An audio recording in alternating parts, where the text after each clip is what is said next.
Hey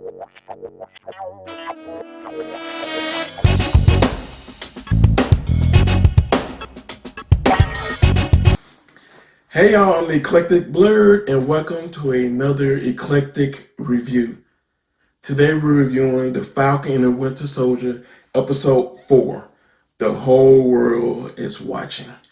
Before we get into review, don't forget we're on the road to 100, so go ahead and give this video a subscribe, become one of my Eclectics, leave comments, like the video, so we continue to put out more content. We can just kind of talk about this show and what it means to us and all the other things that we're doing. We're doing top fours, we're doing other series. So just go ahead and give the video a subscribe, comment, and like it, and we just talk about it, right? So let's get into episode 4. So I'll begin. I'm really starting to see these shows through the eyes of Sam, right? Maybe because I'm a black man and he's black hero, right? So you kind of start seeing it through his eyes. But this episode was interesting. It started off basically in Wakanda, 6 years prior, right? So before the blip, before Endgame, and it's Bucky and Ayo. And Ayo is basically helping him to overcome his need to become the Winter Soldier with his trigger words. So she's going through the trigger words while they're in Wakanda, and he's learning to deal with what comes in his mind when he hears those trigger words. So basically they go through this whole exercise, and when he withstands it, Ayo just basically says, "You're free." Push back to the current, and she's like, "Man, bro, you let Zemo out? That dude killed T'Chaka. Nah, he got to pay for that, son." And Bucky's like, "Man, I know, but I need him to get to somebody. You know, he means to an end. I need him." And she was like, "All right, you got 8 hours, but after that, I'm coming for him. And you know it." And she walks off with her power walk. Man, it's so good to see the Wakandans in this show. It is so great. But he go back into the, I would say hotel room, but I never seen a hotel that good. But goes back to the room, which is very nice. And basically tells Zemo, "Hey, Dora Milaje coming for you, son. You better help us and hurry up, because I can't keep them at bay too much longer. They coming for you." And he was like, "Yo, we gonna figure it out." And so they're going through all of that. And basically saying like, "Man, bruh, you killed the doctor. You need to go back in jail now. You lucky we need you." And so at that point, they make a decision to go try to figure out how to find Carly.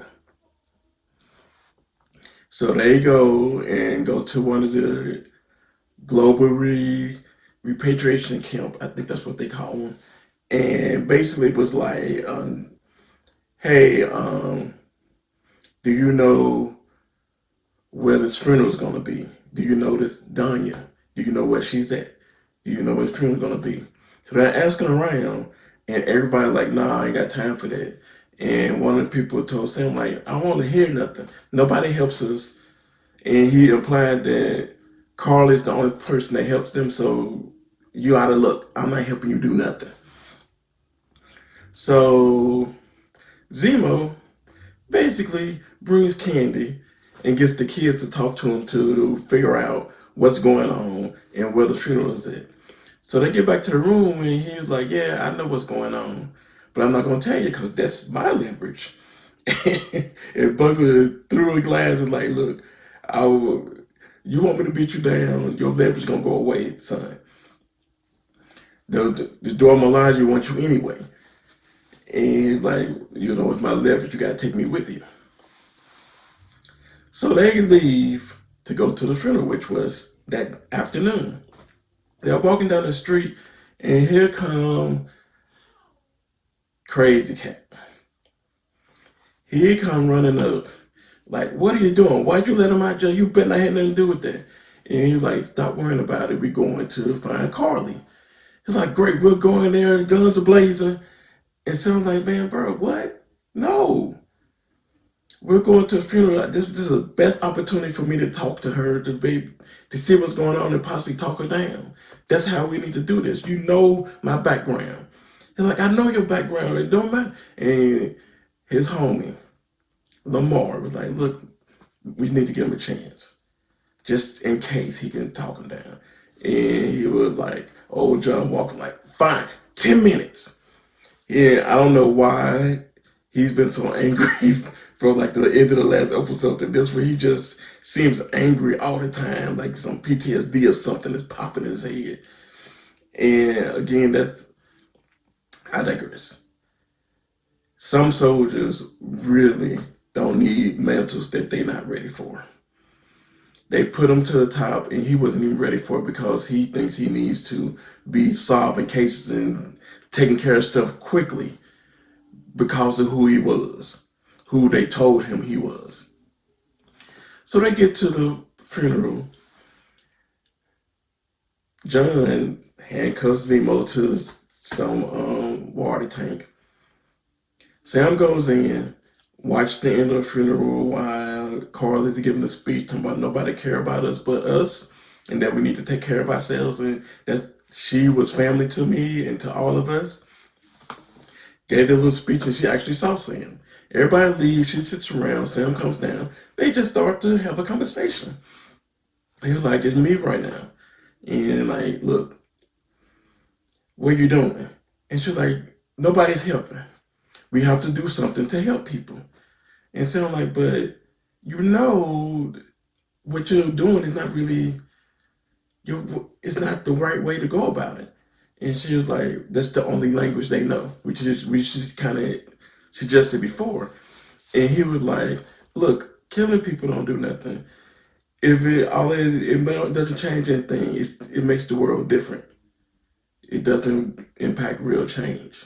And she was like, yes, it does, and blah, blah, blah. And he implied that Zemo was saying that she was trying to be a supremacist, and that all people that try to do that. And when she started to talk, she almost fell into a trap. Like, no, I'm not trying to be, I'm just trying to change the world.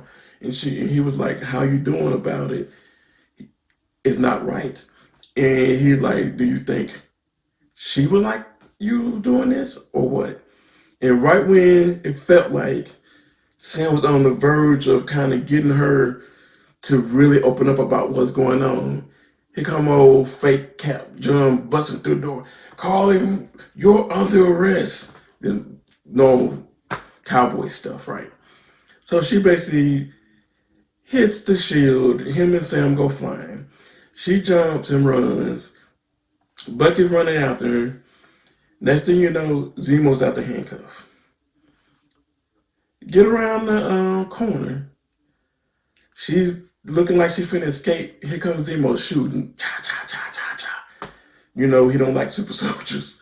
So she got him. I mean, he got her.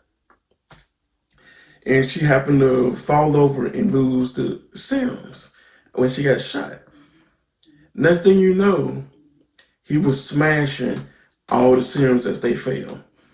And before he could smash them all, fake Cap hit him with the shield. Came down, she ran off and with one of her boys, and he found one that wasn't used and put it in his pocket. And so they're like, hey, what?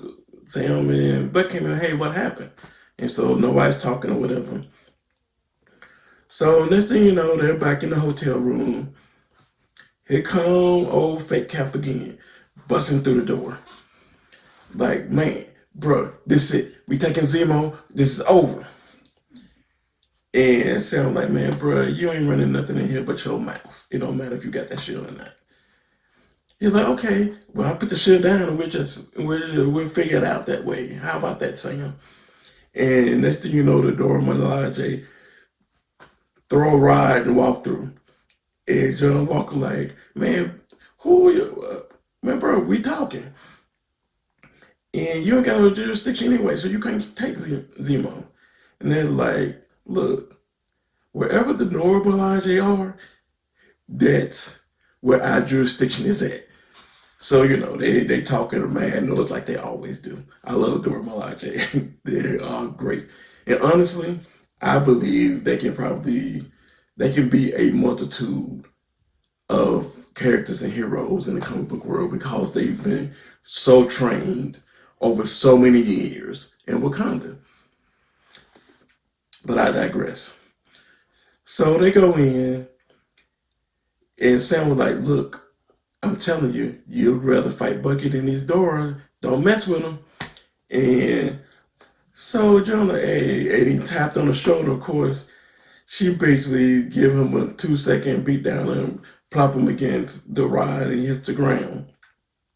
So now we have a fight going on between by the store, John, Ayo, and oh gosh, I don't know who the other Dora was.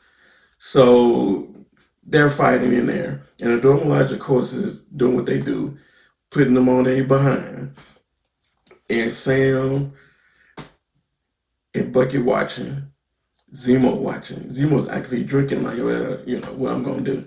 He's always calm no matter the situation, which is kind of great and interesting at the same time. So they're going through it and saying, like, we need to do something. And you're like, what? This ain't time for his days. So then they finally decide to do something when the door looked like they really finna put it on the other two. So they go in, and Bucky's like, you let's talk. And she's like, nah, talk time over. Got to a point where she did something with his arm and it fell off. Everybody calling it fail safe, but I'm like, it's Wakanda. Of course they know how to work stuff. They're warriors. And they had to deal with that when he was over there, but again, I digress. So all that's going on. They pinned John in the shield against a table and he couldn't get off of. Then Zemo sneaks out into another room and escapes. And then at the end, when they see he's gone, they take the staff back, pop the shield on their arm, and Aya was like, man, we don't want that, leave it. And the other one just threw it back down on the ground. And at that point, John Walker like, they weren't even super soldiers. And he's so intent on, I believe, trying to be Steve Rogers instead of trying to be the best Cap he could be. He wants to be Steve and better. He wants to be the soldier he was and Steve at the same time. He wants to call himself Captain America, and for some reason, he put in his head, I'm Captain America, and no matter what's going on, I'm the Cap. So I should run everything. And that is a problem, right? But all that goes down. Zemo's gone. They all kind of split up. It goes to Carly.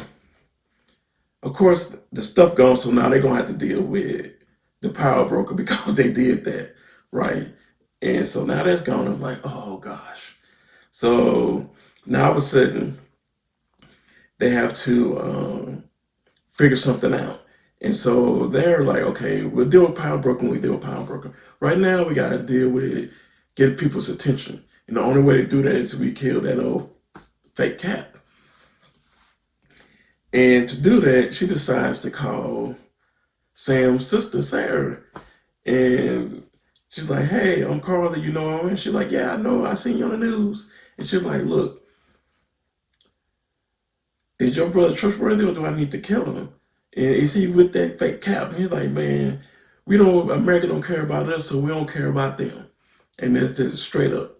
And she's like, all right, I just want to be sure because I don't want to end up where you at with the kids. And she was like, I'm doing this because I need you to know that I need him to know that I'm serious about this. And this is why I want to meet him at. So basically they were trying to just get them away so they can deal with that fake Cap. So they come in there, walking in, bold and everything. And before that, fake Cap and Lamar were talking. And he was like, man, do you think if you had a chance, would you take the serum? And Lamar like, yeah, man. Do you know when we're in Afghanistan, how many people we would have saved if we would have done that? So the fake cappy just going through. This the point that's a little bit of a problem for me. It's this. Lamar is your homeboy. He been your friend forever. You didn't tell him that you had a serum. You couldn't tell him that. You just asking questions about if you could, would you? But you didn't tell him when you had the opportunity to talk about it. And it just feel like you're always trying to be a leader. And frankly, your boy Lamar was always gassing you up. And I'm just like, this is something wasn't right about that dynamic. But that's just me. I know they're good friends and they love each other, but the dynamic was still weird for me. Anyway, so go back. They're meeting with Carly. Sam Buck up in there, and she's like, no, I just want to get your attention. I just want to talk to you, see if you really want to help or not. And he was like, man, bro, you brought my family in. How am I going to help you now? And then they get a call saying, oh, he found them, or they found him. And they're like, oh, man, it's Walker. So they went to go find him, and she jumps down and knocks the bucket down, and they run out to where they're at. When they go to where they're at, they already in the building. Lamar's been kidnapped. And then they're throwing the shield and everything else. But can Sam get there? Walker bends a pole. At that point, he took the serum. He took the serum, which I knew he would, but he took the serum. He took the serum. Sam like, man, bro, what you do? And he's like, they got Lamar. So they go in there and they're fighting and everything. And they went to go to stab John. Lamar, bottle store, unties himself and actually tackles Carly before she can stab him. They hit Lamar. He actually hits a pole and dies. The flag smashers that were in there, was two of them, ran off. He sees Lamar like, oh, he's dead. So of course, I knew. Anybody watching him knew he's finna snap. So he busts through the window, hits a van, does a little superhero landing, goes out and chases down one of the dudes that was holding him. He hits him a few times to knock him down. And then he takes the shield and smashes the dude multiple times. And basically, kills the dude in front of everybody recording it with the shield. Man, come on. Really? This is the reason why you can't make us, you can't get this stuff to an actual soldier. If you go back to, I think it was the original Captain America movie, the first one, the first Avenger. You know why Steve was chosen, right? Not because he was a soldier. It was because he was a good person that wanted to help people. There was another character on there that the the captain lieutenant wanted to choose. But the guy's like, no, he's a bully. And he's like, I don't care about it that he's a bully. He's a soldier. He's what we need him to be. He's like, no, that's not going to work. And that serum, back then and probably now, it only intensifies who you are. And so if he was already a little unhinged, it just put him over the top. And so because of that, he became a bully and basically killed somebody in broad daylight. When the guy was like, I give up. At that point, you stop. You move on. But no, he just got to keep smashing until he dies because he was upset. But that's how it goes sometimes, I guess. You know, and everybody like, oh, it was worth doing it. Man, bruh, Zemo killed T'Chaka and they taking him back to jail. T'Challa could have killed him in Civil War, but didn't. Do y'all see the difference here? That's the reason why that dude is a fake Cap, because he don't know. He's gonna become something else, I'm sure. But that was a visual to see blood on the shield. Again, another great episode. I'm loving this series. I'm loving how Sam is growing. I'm loving how everything, the pieces are starting to come together. But, that's kind of how it ends. And it's going to be something else in the next episode, because they're going to have to deal with him killing somebody in broad daylight and put blood on the shield. But that's the end of the review. If you want to just talk to me about other kind of nerding, geeky things, or just the world in general, you can follow me on Twitter at Blerd Eclectic. Blerd Eclectic. You can follow me on Instagram at _eclectic_blerd. And you can follow me, this channel, on Facebook. All right, What the Soul. Thank y'all again. Until next time, I'm out.